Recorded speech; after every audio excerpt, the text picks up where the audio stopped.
Greetings, members one and all of the Salivation Nation, with an update on the Republic Metal's bankruptcy status. They have filed for Chapter 11 bankruptcy, which is a reorganization, and there was some talk and some articles that I posted about possibly Valcambi Swiss acquiring Republic Metals, but I've heard from different sources that that's not going to happen. We'll see how that all plays out, but nonetheless,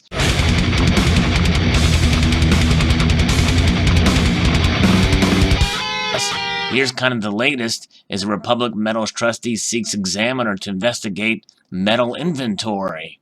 And I have heard from several people that I know that have placed orders with Republic Metals, and their money is being held and the inventory has not been released.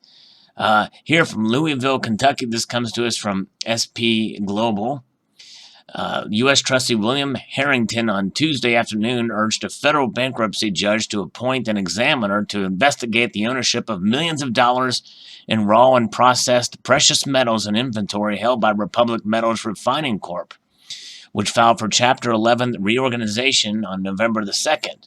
Republic, based in Miami, Florida, asked the New York court November the 28th for permission to sell property in its possession, free and clear of liens, including metal orders already prepaid by approximately 40 customers. And I know of two of those. Harrington, who on November the 19th appointed an unsecured creditors committee comprising of Core Rochester Bayside Metal Exchange, SO Accurate Group, Cyberfox Trading, Minera Triton Argentina SA, Pyropure Inc., and Mineral Real de Ora SA, called the ownership dispute a critical threshold issue that must be resolved. The committee and dozens of individual creditors who have filed reclamation notices and objections to the debtors' recent motion for use of cash collateral have raised core questions regarding the extent to which the debtors are holding property that belongs to other parties, and whether such property, if any, should be returned at this juncture to the owners of record. The trustee wants the court to postpone a scheduled Wednesday hearing on Republic's sale and request, and instead appoint an examiner by January 9th, or as counsel can be heard for an order directing the appointment of an examiner. Because of the various pending reclamation claims, it makes more sense to consolidate them and for these issues to be investigated and reported on by a disinterested and impartial examiner. His motion was filed the same day Judge Sean Lane approved a settlement agreement between Republic and Cornerstone Asset Metals for the release of 1,150 ounces of finished silver Cornerstone previously purchased from Republic. Under the deal, Cornerstone will also be allowed a general unsecured claim of $157,934 for the unfinished silver it sent to Republic prior to the bankruptcy filing. So very interesting indeed. And then here we see on the following day here, according to Law 360, the sub-headline here, beginning as it goes into it, you have to apply to read the rest of this and sign up. But it says a New York bankruptcy judge Wednesday gave Republic Metals Refining Corporation's unsecured creditors permission to probe and how the company wound up with $70 million in non-existent inventory on its books. So that's going to be interesting to see how that plays out, which means that they could be in trouble in that aspect. And another way they could be in trouble comes to us from Donald in New Mexico by the Miami Herald here. This is an article says that as the Fed targets blood, gold, and dirty money, this Miami refinery has bigger problems here. So let's see what they say here. Republic Metals, a South Florida-based gold refiner that is one of the nation's largest, has filed for bankruptcy, a further sign of trouble for the U.S. precious metals industry. Well, I wouldn't necessarily say that. I would just say it's a trouble for the Republic Metals, but not the whole industry, which has been targeted by federal prosecutors investigating blood gold for more than 2 years. Republic, a family-owned company with a 38-year history in South Florida, buys raw gold and silver from the United States, Canada, and Latin America, processes the metal, and then sells to its corporate giants including Tiffany and Company, Apple, and General Motors. There's your technology aspect here, Apple and General Motors. Because of its proximity to Latin America, which is rich in both gold deposits and drug traffickers seeking to launder money, Miami has become a major hub for the U.S. gold industry. Republic's financial problems were uncovered in April when the company said an internal inventory could not account for a large number of precious metals at its plant in Opa-locka. That shortfall, coupled with a serious bank debt, led Republic to try to sell itself to major Swiss gold refiner. That's Valcambi Swiss. The deal failed. Okay, there's your confirmation, according to the Miami Herald. And that deal, because it failed, led the company to file for Chapter 11 bankruptcy in federal court in New York on November the 2nd. The bankruptcy filing comes at a time of upheaval for the industry. The U.S. Attorney's Office in Miami is investigating domestic gold refineries for buying illegally mined and smuggled metal from Latin America. The so-called blood gold is extracted from delicate rainforest ecosystems at great cost to the environment, local workers, and manufactured into jewelry, bullion, and electronics for U.S. customers. Drug trafficking organizations and criminal gangs are said to be financing a significant portion of the region's gold trade. The metal is difficult to trace to its source and easy to smuggle, making it attractive to money launderers. Prosecutors have already brought down a major Miami-based competitor of Republic, NTR Metals, charging 3 of its gold traders in a $3.6 million money laundering scheme, which I covered on this channel. But they are continuing to investigate the industry. There is no connection between that investigation and Republic's bankruptcy, according to a source close to the company, who was not authorized to talk on the record.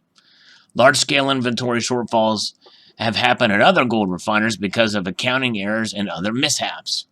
In January, the Miami Herald published an investigative series, Dirty Gold, Clean Cash, showing how U.S. reliance on Latin American gold drives widespread environmental destruction, human rights abuses, and mercury poisoning. On a visit to a ravaged Peruvian mining town this year, Pope Francis condemned illegal gold as a false god that demands human sacrifice. And here you can see the deforested area dotted with the blue tarps of the area where miners reside. Craters filled with water caused by illegal gold mining activities. And yes, there it is. Republic's past dealings have caught the attention of authorities. In 2012, Republic bought a large volume of gold from a Peruvian metals dealer who was suspected by U.S. prosecutors of having a link to drug traffickers. The drug dealer, Pedro Perez Miranda, was charged this year in Miami federal court with money laundering. He's in jail in Peru. Between May and November 2012, Republic bought at least 3,200 kilos of gold worth more than $174 million from business investments, one of Perez Miranda's companies, according to Peruvian police documents obtained by the Miami Herald. U.S. prosecutors have zeroed in on Perez Miranda, who was tried and acquitted of narcotics money laundering in Peru in the 1990s. His sales to NTR Metals formed the basis of the $3.6 billion money laundering case filed last year. Perez Miranda, known in Peru by the alias Peter Ferrari, maintains his innocence and is awaiting extradition. The 3 NTR gold traders pleaded guilty and went to prison. NTR's parent company, Dallas-based Elemental, paid a $15 million fee, agreed not to trade gold internationally for 5 years, and shut down its refinery in rural Ohio, which cost hundreds of jobs. Meanwhile, other Miami-based gold companies, including Republic, continue to face scrutiny from prosecutors.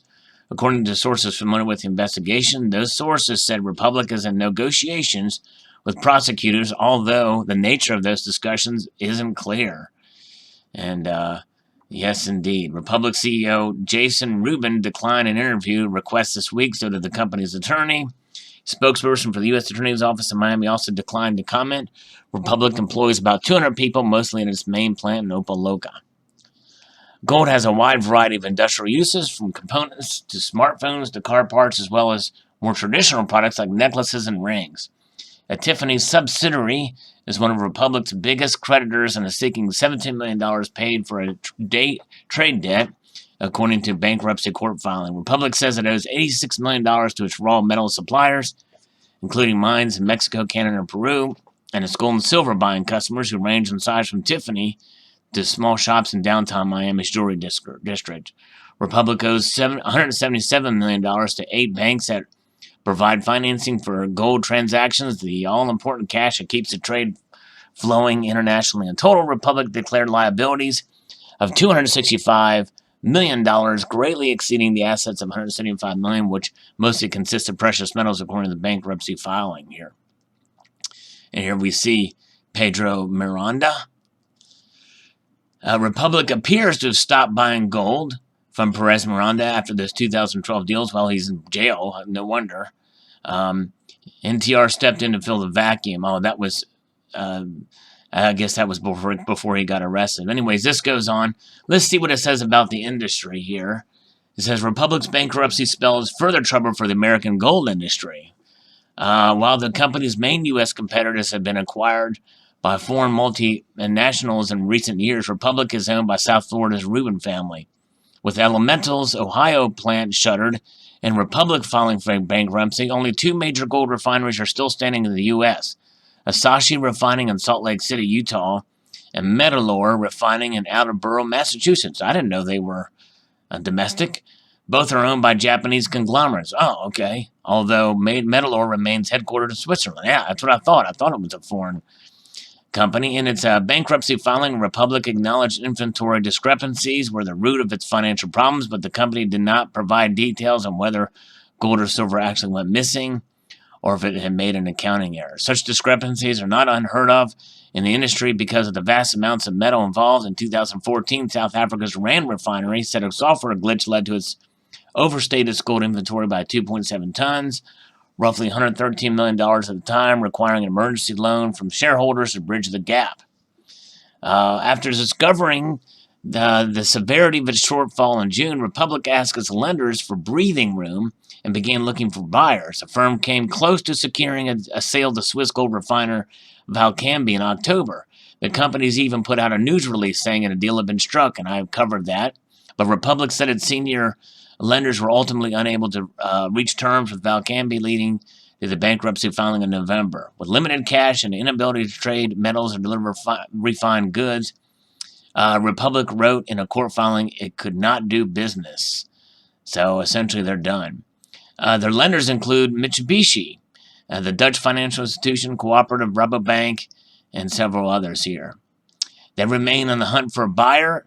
If it can't find one, it would have to liquidate, selling its plant and other assets. Valcambi declined to comment when asked if it was still interested. So it could still happen. We'll see what happens here. They have a sophisticated refining operation as well as remaining precious metals inventory of $141 million. Could still make an attractive target. The company says it processes about 350 tons of gold per year and 7 times as much silver, as well as producing 55 million coins, bars, and others minted products. Wow. Mined metals is delivered to Republic's refinery in rough bars of gold and silver alloy. Workers in Republic's high-security plant then process the metal mix and separate it into pure bars of gold and silver. It's causing serious problems for its customers, of course. Yep. So, yeah, this is a pretty detailed article, and here's a bar, RMC bar from 2014, a gold bar there. So if they go under, it's going to be quite interesting to see if they completely just stop doing business or can't find a buyer. You know, who's going to take over? And one of you guys, one of my viewers want to take over? We shall see, because there's more gold to be found. This also comes to us from Donald in New Mexico. Thank you, Donald. A mining firm reports significant source for gold in Finland. And there's more gold in Canada underground, by the way. So Canada does have gold. It's just underground.